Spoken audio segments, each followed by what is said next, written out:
Hello friends. कल हम लोग हिमालय की उत्पत्ति के बारे में पढ़ चुके थे। आज हम लोग पढ़ेंगे हिमालय की संपूर्ण भाग के बारे में। तो चलिए शुरू करते हैं। तो देखिए, हिमालय के अंतर्गत जो है वह 4 समांतर श्रेणियां आती हैं। देखिए 4, इन सभी को एक कहा जाता है, जिसको हम लोग कहते हैं पार हिमालय या ट्रांस हिमालय। देखिए यहाँ लिखा गया है। और दूसरा ये देखिए जो रेड कलर से किया गया है, उसको हम लोग कहते हैं वृहद हिमालय। और तीसरा जो है वो यह बीच वाला मध्य या लघु हिमालय। और लास्ट जो है ये गया है ब्लू वाले कलर से, इसको हम लोग कहते हैं शिवालिक हिमालय। तो भारत में हिमालय के अंतर्गत 4 समांतर श्रेणियां आती हैं। ट्रांस हिमालय, वृहद हिमालय, सर्वोच्च जिसको हम सर्वोच्च हिमालय या महान हिमालय भी कहते हैं, मध्य हिमालय और शिवालिक हिमालय, जिसको हम लोग वाह हिमालय कहते हैं। देखिए सबसे बाहर इसलिए वाह हिमालय कहते हैं।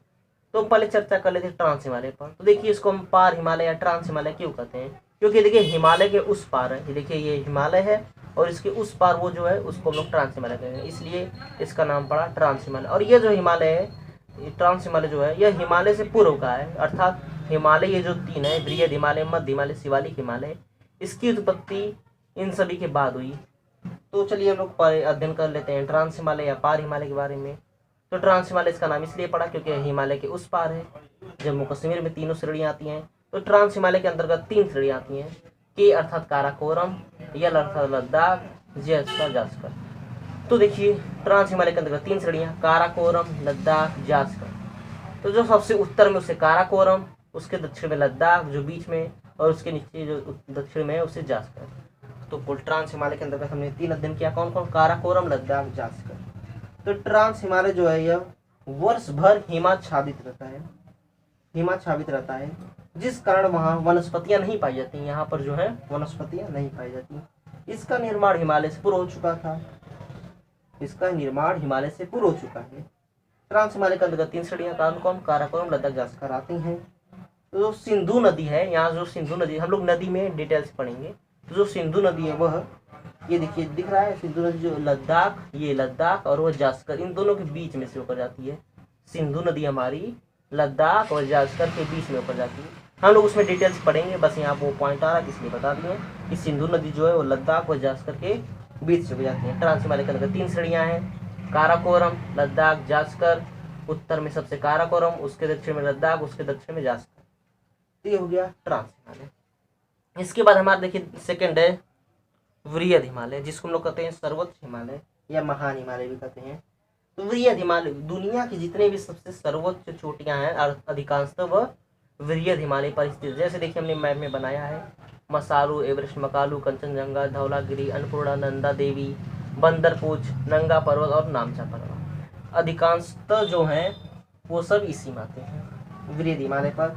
तो वृहद हिमालय का विस्तार पश्चिम, ये देखिए पश्चिम में नंगा पर्वत, इसको कहते हैं, यहाँ जो उठा हुआ भाग है, अर्थात वृहद हिमालय का विस्तार जो है पश्चिम में नंगा पर्वत से लेकर पूरब में नामचा पर्वत तक है। कहाँ तक? वृहद हिमालय का विस्तार पश्चिम में नंगा पर्वत से लेकर पूरब में नामचा पर्वत तक भारत में। देखिए यहीं से यहीं तक भारत, इसके नीचे दूसरा देश आ जा रहा है।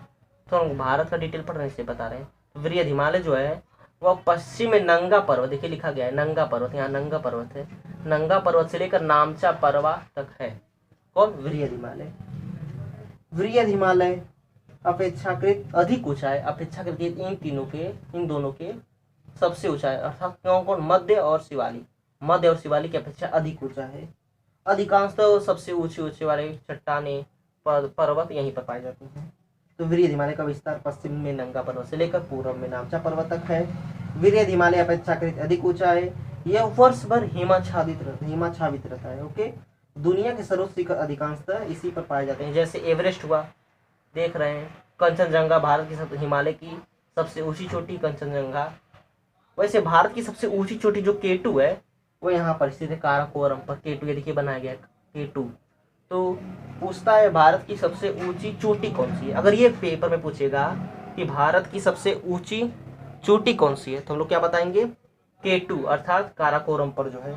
और उसके बाद और पूछता है कि भारत की सबसे तीव्र ढाल वाली, विश्व की सबसे तीव्र ढाल वाली एक राकापोसी चोटी है, जिसको हम लोग कहते हैं राकापोसी, वो कहाँ पाई जाती है?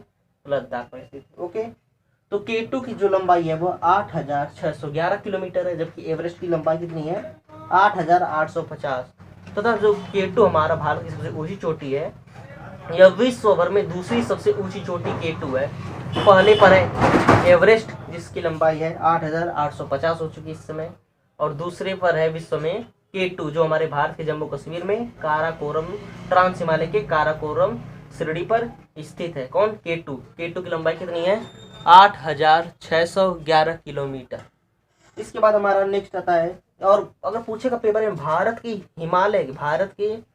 में हिमालय की सबसे ऊंची चोटी कौन सी है, तो वो है हमारी कंचनजंगा। भारत में हिमालय की सबसे ऊंची चोटी कंचनजंगा। लेकिन अगर सिर्फ पूछे भारत की सबसे ऊंची चोटी तो K2, और वो K2 का है जम्मू कश्मीर में काराकोरम पर। लेकिन अगर पूछेगा हिमालय की भारत में सबसे ऊंची चोटी कौन सी है, तो कंचनजंगा, जो कहाँ है सिक्किम में। देखिए बनाया गया है सिक्किम में, कहाँ है कंचनजंगा, देखिए लिखा भी गया है कंचनजंगा सिक्किम में है।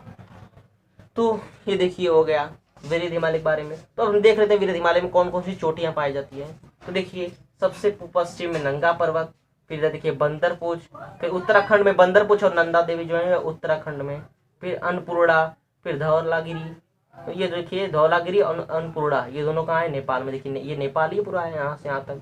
तो धौलागिरी और अन्नपूर्णा ये दोनों कहाँ पाई जाती है, नेपाल में। देखिए लिखा गया है, देखिए धौलागिरी अन्नपूर्णा नेपाल में, धौलागिरी नेपाल, अन्नपूर्णा नेपाल। आप इसका नोट बना लीजिए क्योंकि बहुत ही इंपॉर्टेंट चैप्टर ये है।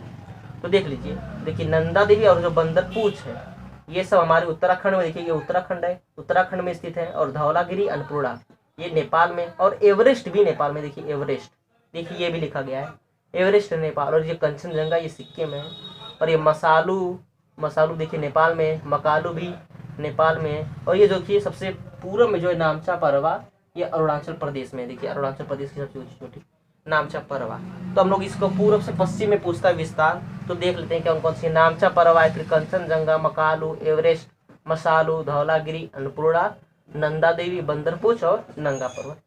आप लोग इसको 3 या 4 बार पढ़ेंगे तो याद हो जाएगा। फिर से पढ़ लीजिए पूर्व से पश्चिम में। देखिए नामचा पर्वत, कंचनजंगा, मकालू, एवरेस्ट, मसालू, धौलागिरी, अन्नपूर्णा, नंदा देवी, बंदरपूछ और नंगा पर्वत। अगर आप लोग ये बार बार पढ़ेंगे तो याद हो जाएगा। इसका विस्तार देख लीजिए, नामचा परवा, कंचनजंगा, मकालू, एवरेस्ट, मसालू, धौलागिरी, अन्नपूर्णा, नंदा देवी, बंदरपूछ और नंगा पर्वत। सबसे विश्व की सबसे अधिकांशतः ऊंची चोटियां जो है वृहद हिमालय पर ही पाई जाती हैं। तो ये हो गया वृहद हिमालय के बारे में। और हम लोग ये जान लिए K2 जो है बताए हम कि ट्रांस हिमालय के काराकोरम पाई जाती है, जो भारत की सबसे ऊंची चोटी है। इससे देखिए 2 क्वेश्चन बनते हैं। कौन कौन? पहला कि भारत की सबसे ऊंची चोटी का नाम क्या है, तो वो है K2 कहाँ पाई जाती है, काराकोरम पर। इसके बाद पूछता है भारत के हिमालय की सबसे ऊंची चोटी कौन सी, कंचनजंगा, जो कहाँ है, सिक्किम में। देखिए लिखा गया है कंचनजंगा सिक्किम। तो ये और पूछता है पेपर में विस्तार पूछता है इन सभी का, पूर्व से पश्चिम में वृहद हिमालय पर स्थित चोटियों के विस्तार बताइए। देखिए क्या हो जाएगा, नामचा परवा, कंचनजंगा, मकालू, एवरेस्ट, मसालू, धौलागिरी, अन्नपूर्णा, नंदा देवी, बंदरपूछ और नंगा पर्वत। ये हो गया इनका विस्तार। और इसके बाद देखिए इसके दक्षिण में आता है कौन सा, मध्य हिमालय, जो बीच में मध्य हिमालय और शिवालिक हिमालय, इसके नीचे जो है वो शिवालिक हिमालय। तो मध्य हिमालय, लघु हिमालय और शिवालिक हिमालय के बारे में हम लोग कल डिटेल में पढ़ेंगे। और इनके बीच घाटियां जो पाई जाती है, घाटियां किसे कहते हैं, 2 पर्वतों के बीच समतल मैदान। इस तरह देखिए ये जो मैदान बनता है 2 पर्वतों के बीच समतल मैदान, तो ये जो समतल मैदान है इसको हम लोग क्या कहेंगे, घाटी। तो घाटी के बारे में भी कल हम लोग पढ़ेंगे, यहाँ कौन कौन सी घाटी पाई जाती है, कौन कौन से दर्रे पाए जाते हैं, इसके बारे में हम लोग कल पढ़ेंगे।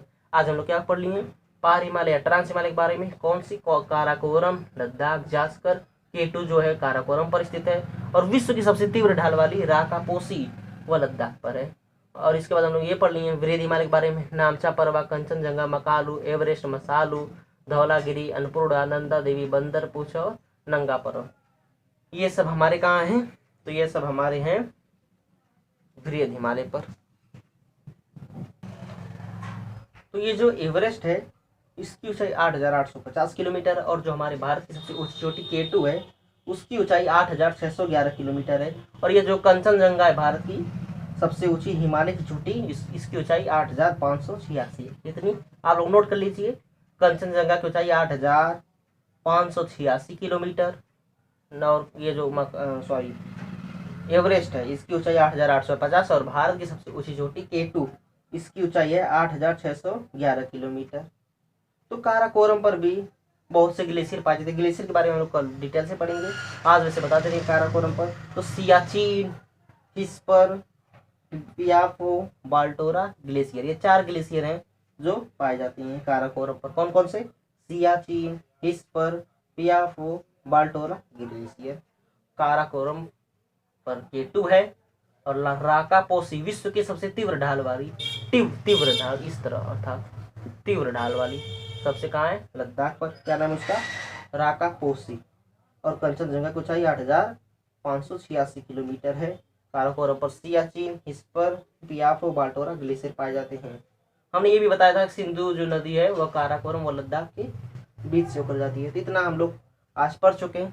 कल हम लोग की बात होगी इन दोनों पर, कौन कौन से? मध्य हिमालय और शिवालिक हिमालय। कौन सा मध्य हिमालय, कौन सा शिवालिक हिमालय, इसके बारे में हमारा कल डिटेल से विस्तार में पढ़ेंगे। और घाटियों के बारे में पढ़ेंगे और ग्लेशियर जो पाए जाते हैं उसके बारे में नेक्स्ट पार्ट में पढ़ेंगे। और अगर आप इसका निर्माण वाला पार्ट अर्थात पहला पार्ट नहीं देखे हैं तो उसको हम डिस्क्रिप्शन बॉक्स में ओपन कर लीजिएगा, दिया गया है।